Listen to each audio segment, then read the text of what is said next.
You don't own the rights to this. The power that move every mountain. Protect me when evil surround me. I know it's the power living in me. People don't see it, but it's all around me. Power to live in me. People don't see it. But God said just wait and bear witness. He split the red ties, made the dead rise. Just let him handle his business. They told me confess and believe. Let him handle his business. He split the red sea. Cause I've been talking to the Lord all day, telling him all on my knees. I need mercy, need grace. Need strength, I need faith. Need power cause the world's dark. Having trouble seeing your face. Yes. You give me life, you give me light. I got the power to in my That lip sync, that like.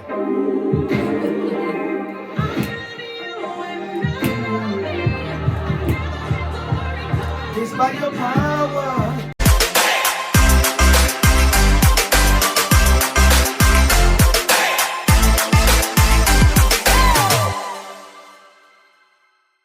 Welcome you guys to MFMF, Mothers and Fathers. Mentally Fighting.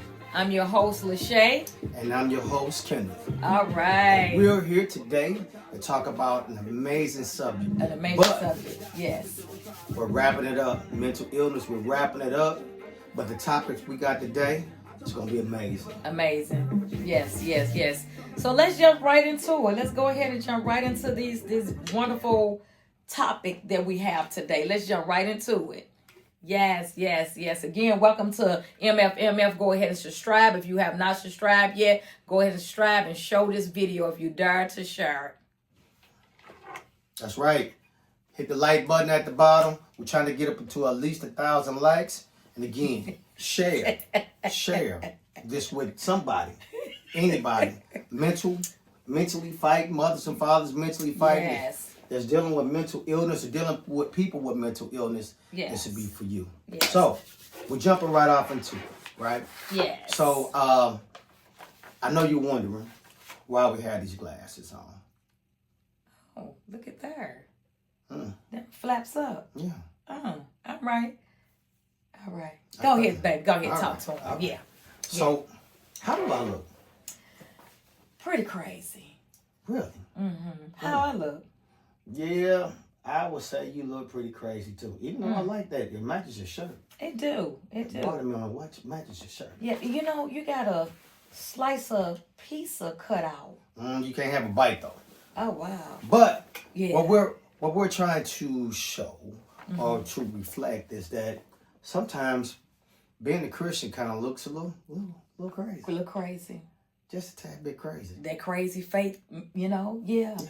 I can't see, but Yeah, no, I'm gonna take these off for a minute too. They kind of got that. We want to throw those on, but we'll throw some more back on in a minute. But yeah. what does that mean to have, or for people to look from the outside, not knowing the inside, but from the outside? Why does it look crazy being a Christian? And you know, and I'm glad you asked that question because I don't think it's just not just being a Christian, but it's being a Christian with crazy faith. Crazy faith. Crazy faith. What do you mean crazy faith? Like crazy? What we talking about crazy? Not that type of crazy. Not that type of crazy. Like bang your head against the wall crazy? Not that type of crazy. Even though I've been there sometimes. Now, but we talking about that crazy faith where, you know, this journey we've been on. Mm-hmm. We've been on a journey. If most don't know, they watching us for the first time on May the 26th, 2024. Our son Kenneth Jr. completed his life. Yeah. And we've been on this journey called Gratefully Grieving. That's right. We have. Right. We have. Mm-hmm. And that gratefully grieving kind of makes you look a little crazy, right? It do. It do. So give me some examples when you mean by gratefully grieving. Well, I can just give you an example with me, myself. I asked God the question, can I gratefully grieve? I know I got to grieve. We all got to grieve. But I did ask the question, can I gratefully grieve? And God said, yes, you can gratefully grieve. I want to grieve, God, but I want to grieve with peace in this pain. Mm-hmm. And it was some work that had to be done, though. Mm-hmm. It was some work that had to be done. He said, I do my part. You got to do yours. Mm-hmm. And with that being said, I can sit right here and say, all these glasses, I had a lot of people thought that I was crazy, saying, what do you mean gratefully grieving? Oh, We was crazy. What do you mean gratefully grieving? You know, every time I stand up and people say, how you doing? Or people ask me, I'm gratefully grieving. I'm gratefully grieving. That's the number one thing I had to always say, that I was gratefully grieving, because you got to speak those things which they are, right? Absolutely. Okay, yeah. However, I do think we also have to go into the faith that you have to have. God gives us a promise. And that promise is that during these trials and tribulations, doing life, and doing the good and bad, that he will give us his peace. Yes, he will. Yes, he will. And to give us that promise, when you said we have to do our part, what did you mean by that? Well, when I knew there was a part that I had to do, when I asked God for me to gratefully grieve, I had to worship him in my weeping. I had to trust him with my tears. I had to pray in my pain. Ooh, trust him with your tears. I had to trust him with my tears. I like that. You know how people say, you see, we always talk about, you see my glory, let me tell my story. Everybody sees everybody's glory, but everybody don't know everybody's story. And when it's what's done behind the scene, God will bless you. He'll bust those doors wide open and bless you abundantly. Absolutely. And during this time, let me just read this first. Okay. Philippians 4:7. And the peace of God, which surpasses all understanding, will guard your hearts and your minds in Christ Jesus. Let me read that one more time, because I like this one part. And the peace of God, Philippians 4:7. And the peace of God, which surpasses all understanding. Let's just stop right there. If we're saying if God's peace surpasses all understanding, the word is saying right there, you might not understand. That's right. They might not understand His it. peace.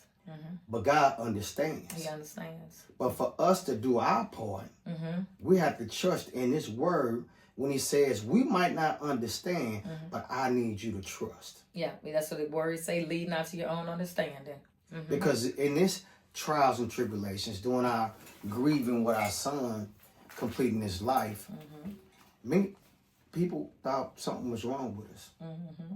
They didn't think that we should be able to get out of bed. They didn't think that, even though they didn't know what was going on behind closed doors. You better say that one. Now that's it right there. See, that it's easy to judge what's on the outside, but you don't know my struggle. You don't know what was going on in the inside. But they couldn't believe that we can, what you say, gratefully grieve. Gratefully grieving. Is it such a thing? It's such a thing. It's a choice.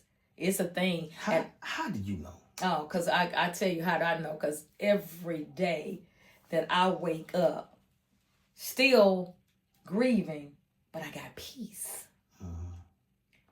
Still grieving, but I got joy. Does that mean that you didn't cry? Oh, no, baby. Cried many a nights, many a days. Does that mean that you didn't have your days when you didn't want to get out of bed? Oh, I had some of those days, but I tell you what, I had a choice to make. And every day that I laid there, God said, okay, you laid here for a moment, now get up. Now, I've had those days. I know men don't cry, but I've cried many of days. Men don't cry. That's what they say. But I've been there, done that. And let me tell you, you just keep on living. You keep on letting life live. And it's really a reward that you can grieve. It is. Because as being a paramedic, I was taught to kind of resist any emotion because it's your job, you know. But being able to grieve and being able to live with that pain, I thought it was a blessing because it was so many years why I didn't grieve. But I do know that I had many days that I didn't want to get out of bed. I didn't want to move. But it was that one thing that if I'm going to believe in God and I'm going to trust in God and everything he had to do, that means that I couldn't just lay there. That's right. Because That's right. I know my son is in a better place. I just put this on because you sound crazy. Ooh, you look crazy. I know. But that's how it is. You know, you tell this. I'm sure somebody right here listen to this podcast right now. And they may be saying, that's crazy. My child passed away 3 years ago. And I still can't deal with this pain. And I just want to just stop for me because as somebody watching right now saying that, you have a choice and you have to choose. Right. We live in witness. It's possible. But don't get us wrong. We done been to our therapist. Yes. That's what I said, some work behind. We have been on our knees praying. Some work. And that sounds like that's the part that you was talking about. That's our part. Yeah. What does it mean to trust in God? Let's just throw it out there. What does that mean? To me, I can only say I had to trust him with my tears. Ask me. What does it mean? That means God. you could use it as a punchline. You could say it with your mouth all you want. Come on. But when something truly does happen in your life, it might not be as serious as losing one of your child. It might be for you going through a bad divorce where you wasn't the one who wanted the divorce. Maybe it's losing your home or losing a job or losing a parent. Or it could be different for everybody. But, you know, when you use that as a punchline and something happens where you don't do your part, guess what happens? Huh? What happened? You don't get that gratefully grieving. You don't get that God's peace that he promised you. So I had to do my part. I had to trust in God in all things. All things. Because it's In a all partnership. It is. It's a partnership. Just like me and you sitting here being married for 30 years. Going on 31. That's right. Oh, wow. It's a partnership. I play a part. You play a part. But in the midst of that, God is the center of it all. But we got to start realizing that our relationship with God is a partnership. It's not just a one-way street.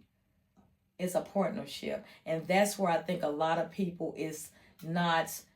and when I say healing, I'm not just talking about healing with the loss of a loved one, like you said, a divorce, a job, a relationship, the business, whatever it may be. Grieving is grieving, and grieving is broad. It's a broad thing. That's why when we said MF, mothers and fathers mentally fighting, it's a broad thing that you can be grieving with. But I think what's going on, a lot of us is not doing our part. We expect God to do all of it. And God don't need our help, but we got to do our part. And when I say do our part, I can just only talk about how I was behind the closed doors when I walk out in the world. God is not going to have me looking crazy. Well, looking crazy to those ones who don't understand. But God say, I'm not going to let you do your part, and I'm not going to do mine. Because behind the scenes, see, what's done in secret, God is going to bless you openly. And so behind the scene, I'm worshiping him with my weeping. I'm trusting him with my tears. I'm praying in my pain. I'm asking him to continue to let me gratefully grieve. So if I'm doing these things behind the scene, I know our God is God. Our God is not going to be, no, he's a God of his word. So now when you walk out these doors, people gonna look and say, what's going on? How? But they see your glory. Now, baby, tell your story so they can know that behind these scenes, behind these closed doors, is some work being done. I'm not just sitting behind closed doors just crying and crying and crying. I'm crying and worshiping. That means you can't curse God when No. you go through something bad. No. But you can question him. You can question. You can question him. But when you get, and that's part of the grieving process of questioning God. You might be angry. You might be questioning. And you go through those phases. You go through those phases. Yeah. We're gonna talk about the phases of grieving, but for us, I'm just gonna throw that Agape Fellowship. I love you. Yes. Our church held us up.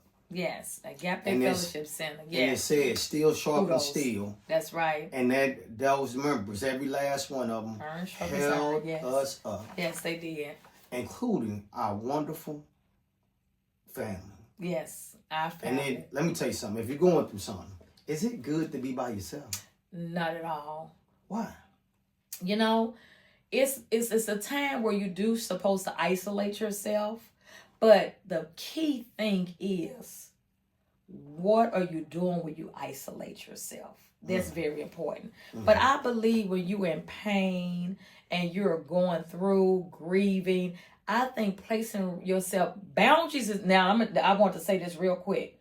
Boundaries is very important. When you're asking God to help you gratefully grieving and you're grieving, you got to be very conscious of your surrounding. But the family, the loving family that we got, that love, where it says in the word, don't love conquers all. Love conquers all. But I do say you do have to have boundaries. You have to have boundaries. Because you got to protect your pain. You are still in a very vulnerable state of mind. Yeah. And again, that's a support that comes from what they said, when two or more gather together, it shall come to pass.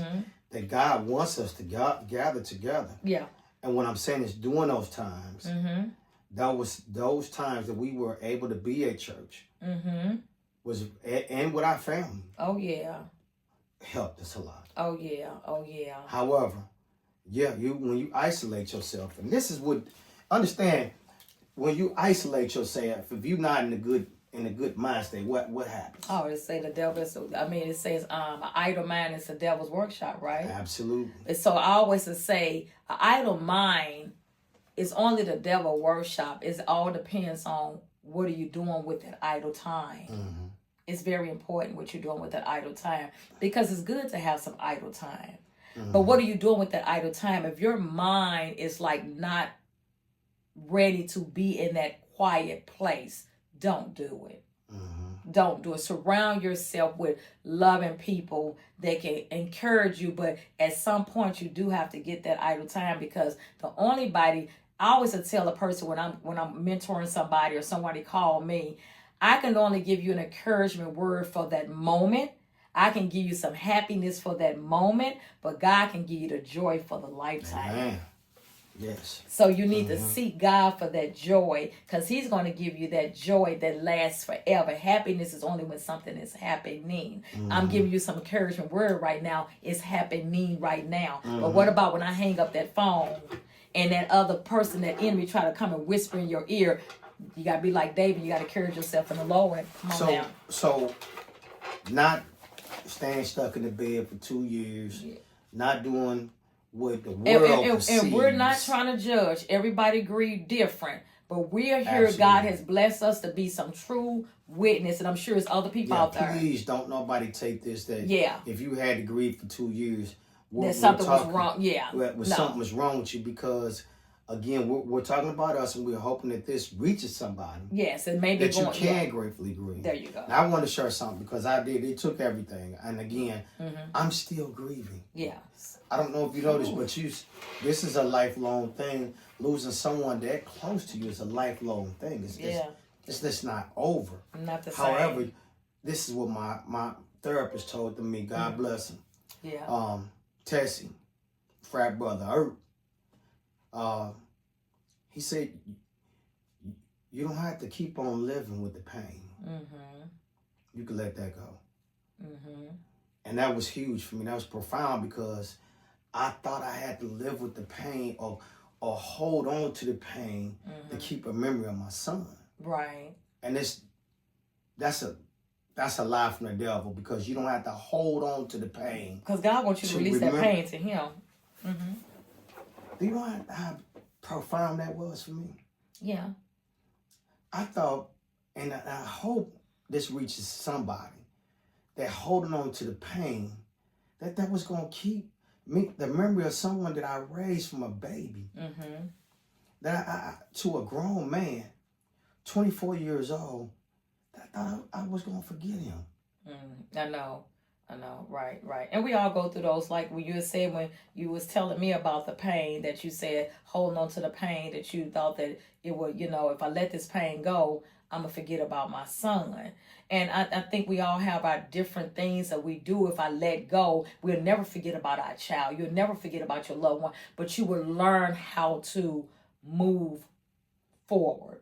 You will learn how to gratefully grieve and still say, I have 4 other kids, this beautiful kids is here. I got 8 grandkids. I got a wife. I got a husband. I got friends. I got my mom. I got my sisters. I got my brothers. So I want to know how I can still move on in this thing we call life. Like me, I found when we first started doing all the mental illness, and I was running around and I was telling everybody the story. I thought that felt that me constantly talking about the mental illness and constantly going to all the events and talking about him, that was keeping him connected to me. I didn't want to stop that until September the 22nd. God told me, it's done.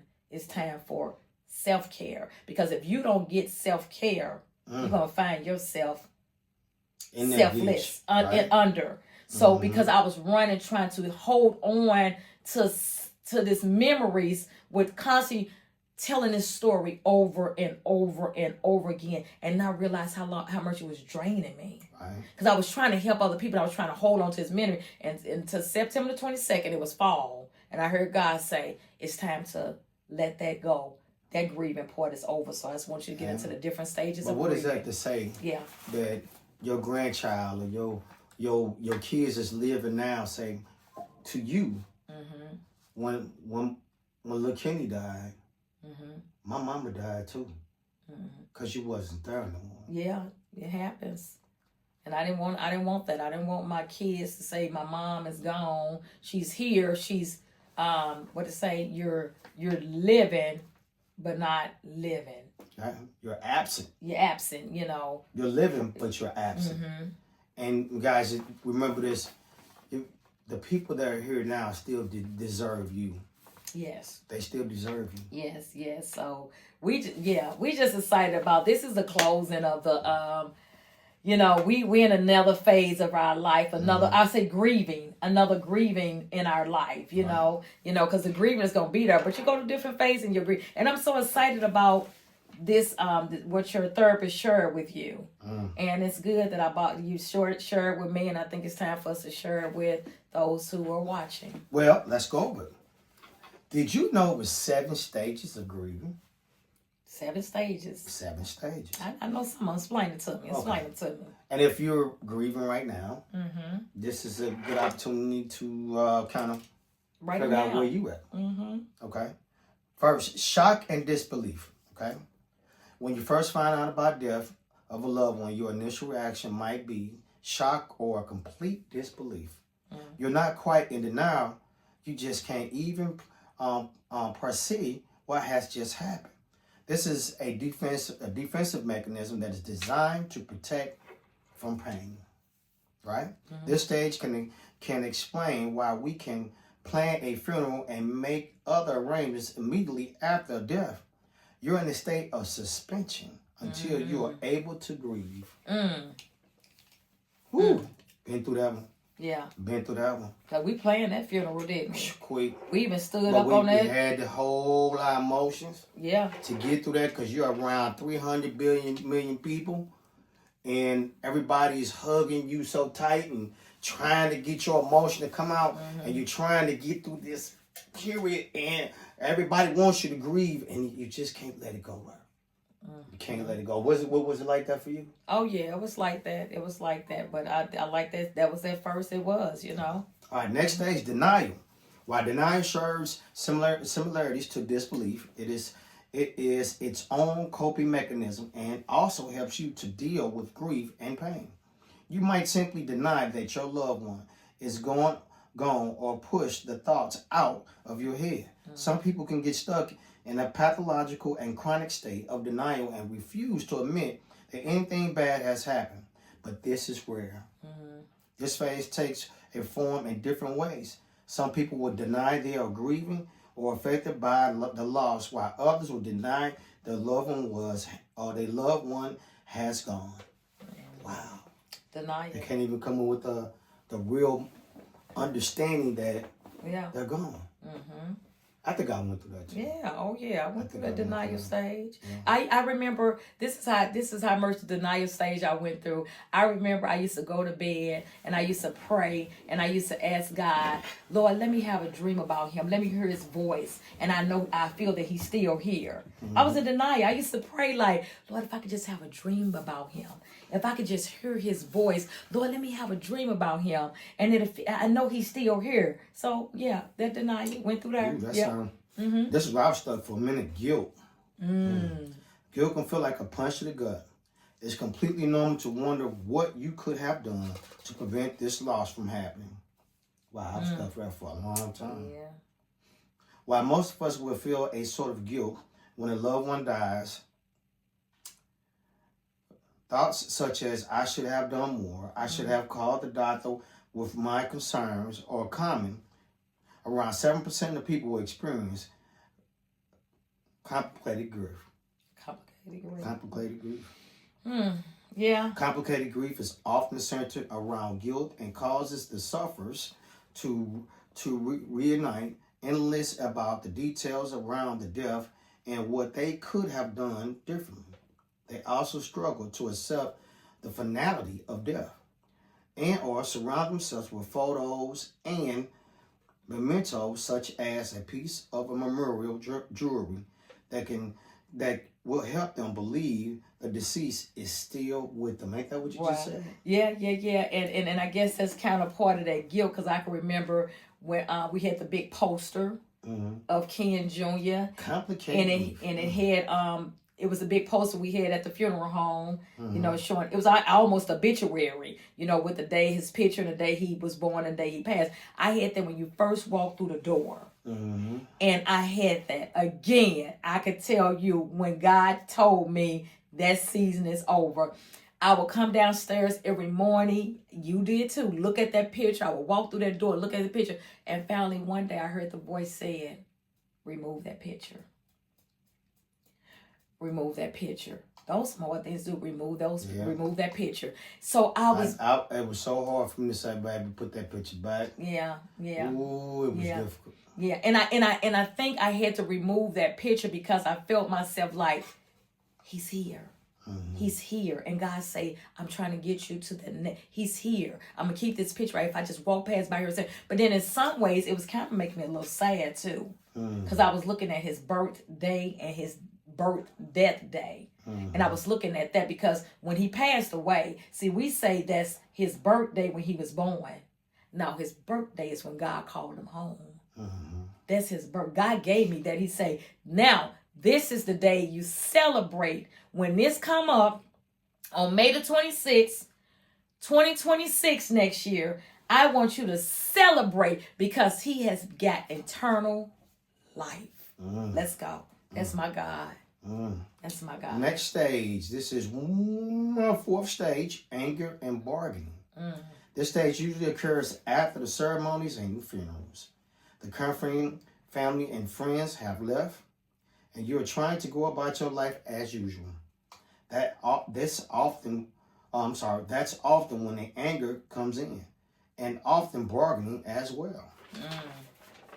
You might start to feel anger at the doctors or another party, and perhaps even at the deceased themselves. This anger can often cause a person to feel even more guilt, but now that it is entirely normal and it provides the necessary emotional release.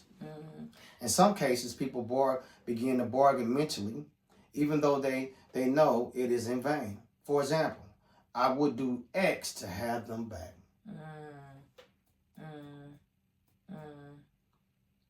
You been through that?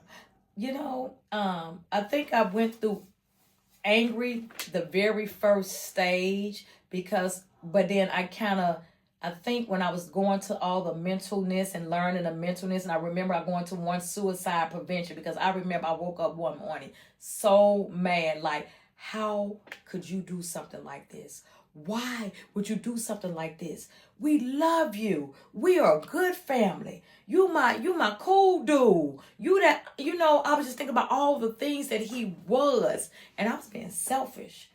And I went to that class and I heard other people in that room that survived, that were still dealing with anxiety and depression and suicidal thoughts. And they survived from suicide, from trying to do it. And they stood in that room and they told their story. And it took away my angriness. It took away that angriness. Because I was trying to understand something I would never understand. I tried to be angry, but I couldn't. Mm-hmm.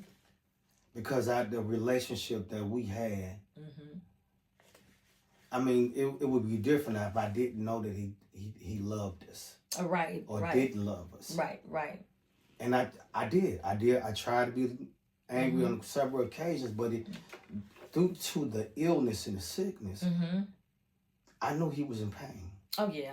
And the only reason he would do something like that is to get himself out of this severe pain. But not anybody that's listening. You may think you get yourself out of that pain, but the loved ones left behind, you're gonna be miss so much. Yeah. But understand this, the therapist, the week of, or had to be a couple of weeks after, we went to a family therapist. And the first thing that came out of her mouth was, don't be mad at him. Don't be mad at him. Because he was in so much pain. See, you can get away from most enemies, but you can't get away from yourself. That's right. And when that pain starts to just eat at you so much, it can be very unbearable.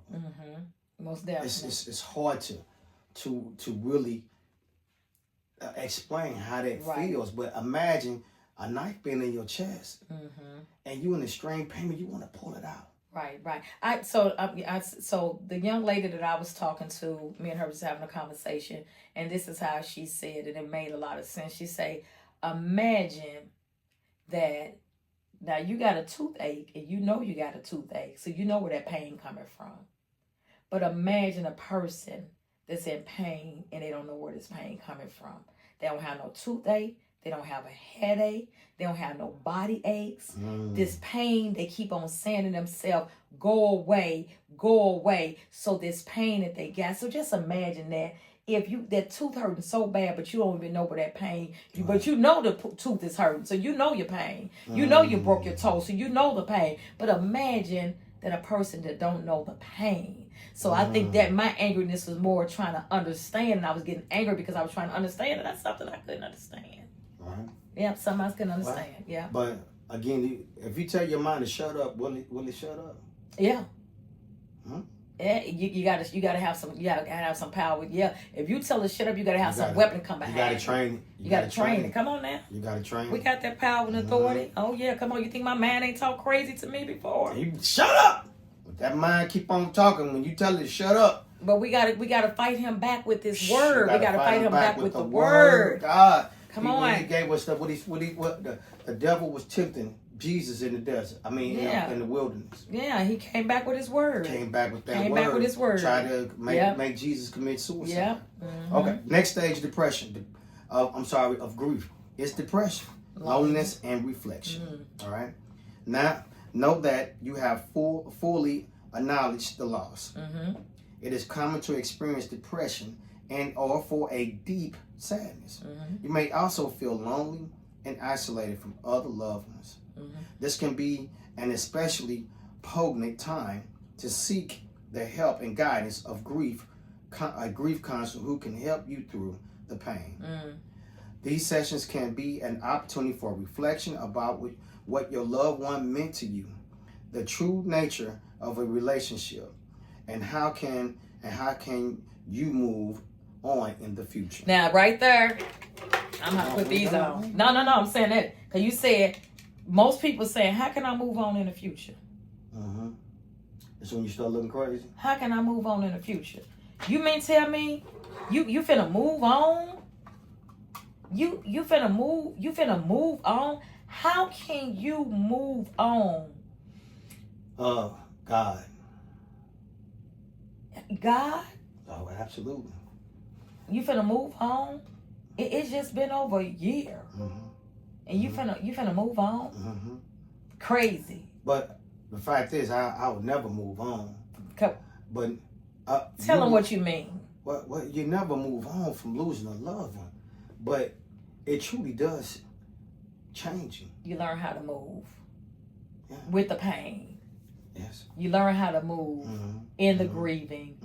You learn how to move with more joy. You learn how to move like you with more peace. Yes, yes. You learn how to move when you don't feel like moving. But when God's at the head of all that, when you trusting in God, remember, this is when you start to look really crazy. What are you doing?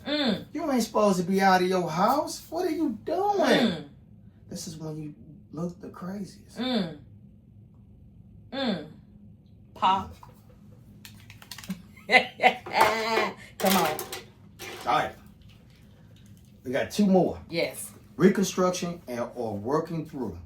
By this time, you might still find yourself moving up and down the ladder, but or building a new life without deceased loved one and living a new normal. A new normal. I like that.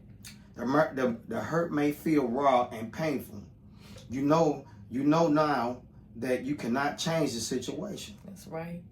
Though you may not be fully ready to accept the death, you now know that life has gone on. It has to go on.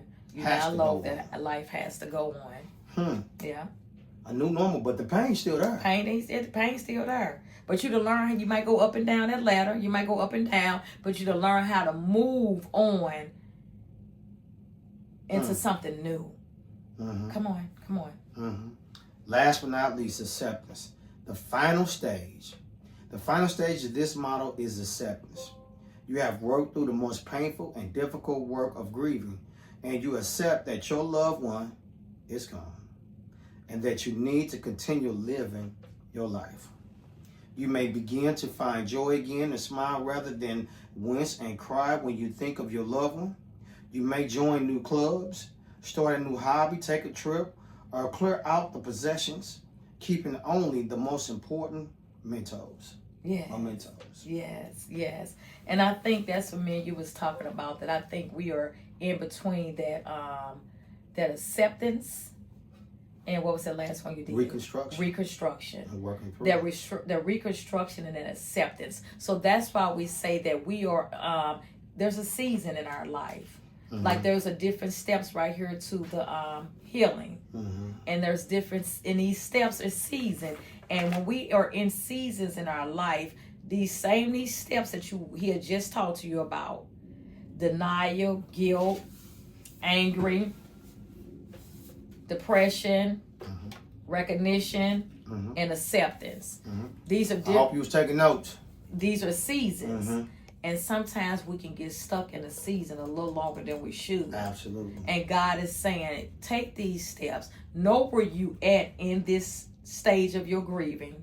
Read all of them. If you want this, we can send it to you. Read all these steps so you can accept. The Holy Ghost is talking to me. Yes. Just want me to talk to you guys directly and say, hey, if you're going through these stages and you recognize where you're at, you got to understand that, being angry at your family is not going to bring your loved one back. Yes. Being more mad and depressed at yourself is not going to bring your loved one back. We know it hurts. Yes. We know it's painful. But as living witnesses, yes, you can gratefully grieve. You can gratefully grieve. You can decide to say, hey, even though I'm going through this pain, I'm going to trust God. Trust God. Even though I with know your tears, I've lost my loved one, I'm going to trust God, because we don't know what God's ultimate plan is. Yes, that's right. That's right. But we have to trust Him. And if we trust Him, then we can never move on. Like I just forgot about them. I ain't talking about that move on. That's right. But what I'm saying is that we can get through with God's peace. With His peace. He'll give you His peace. Yes, He will. So yes, He will.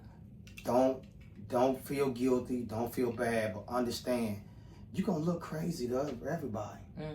Like that. Yeah. You're gonna look We're crazy. going to look crazy because God's word said, I'm going to give you a couple of scriptures to read, because when he just said we can move on with peace, you probably saying, I can't move on with peace. Psalms 34:18, the Lord is close to the brokenhearted. Galatians 3:23-24, work hardly as for the Lord, not for man. We try to be too many people, men pleasers, people pleasers. God made some people, I guarantee you somebody right now that's watching, we got to close up, that's watching right now and know God have healed them in such a way where they freaking out and not understanding they feeling that they looking like, I don't want to let people know that I'm healing like this, because I don't want them to think that I forgot about my loved one. I don't want them to think that I'm not grieving no more. I don't want them to think. Forget about what people thinking. If God blessing you to give you uncrazy joy and peace in the midst of your divorce, in the midst of your relationship breakup, in the midst of your child passing away, in the midst of your mother, your father passing away, if God has given you that peace, receive that peace. Come on. And walk in that peace. We're too busy worried about what the world say how we should grieve. We're busy worried about what the world is thinking or what they saying, or even worried about our own self. Because God said, I've given you the power and authority. I have given you peace. I leave with you peace. He said, I will give you peace in the midst of your storm. He said, I will give you joy.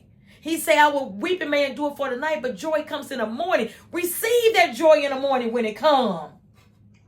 You don't have to sit back and say, I should be crying. I shouldn't have joy. Yes, you should have joy because God's word says it. So you should. Let me stop. I saw precept here. But anyway, we want. I won't let it go. Oh, man. We want to thank you guys. Oh, Lord. We want to thank you guys for tuning in. Yes. We hope you enjoyed this. Yes. This is the end. This is the end. Mental illness. We got some bad things we finna come back with. Things don't come back with, but this is the. And we got some things in storage that y'all didn't even know that we was building in the midst of this. We got some things coming out. We got some things God blessed us with in the midst of this pain. And we about to come out, show up, be out, do what God told us to do. We love you guys. Be blessed. And come back and join us on our next episode. We don't know what it's going to be about right now, but we coming boldly to the throne and we coming boldly to y'all. So please go subscribe to MFMF so y'all can come with us and join us on our next episode. Pop, pop, pop, pop, pop, pop, pop. All right, you guys, we love y'all with this crazy faith, and you can have a crazy faith too. Go subscribe. See you at the top. MFMF, Mothers and Fathers Mentally Fighting, Gratefully Grieving. See you later at the top. God love you, and so do we.